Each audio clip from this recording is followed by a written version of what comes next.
નમસ્કાર મિત્રો, એક ટૂંકી વાર્તા. એક અમીર વ્યક્તિ હતો. એણે અજીબો ગરીબ શોખ હતો. શોખ પણ એવો કે અજગરને પાળવો. મોટું મકાન હતું. મકાનમાં એણે અજગરને મોટો કર્યો. અજગર પ્રત્યે ખૂબ લગાવ, પ્રેમ વધતો ગયો.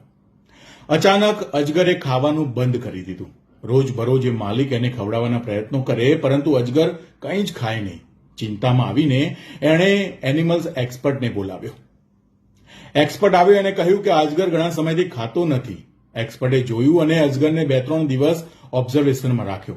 માલિકને બોલાવ્યા કે શું આ અજગર ઘણા સમયથી તમારા શરીરને ચોંટવાના અથવા વીંટળવાના પ્રયત્નો કરે છે? ત્યારે માલિકે કહ્યું, હા, ઘણા સમયથી આ અજગર મને ચોંટવાના અથવા વીંટળવાના પ્રયત્નો કરે છે.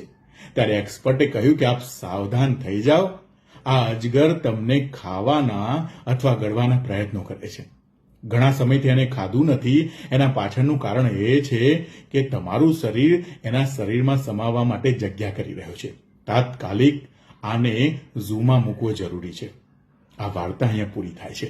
મિત્રો, સમાજમાં એવા ઘણા બધા વ્યક્તિ છે કે આપણને પાસે આવીને ફ્રેન્ડલી હોવાનો ડોળ કરે છે, પરંતુ બેક ઓફ ધ માઇન્ડ આપણને પતાવવાના જ પ્રયત્નો સમાજમાં ઘણા બધા વ્યક્તિઓ કરતા હોય છે. સાચું ને? ધન્યવાદ.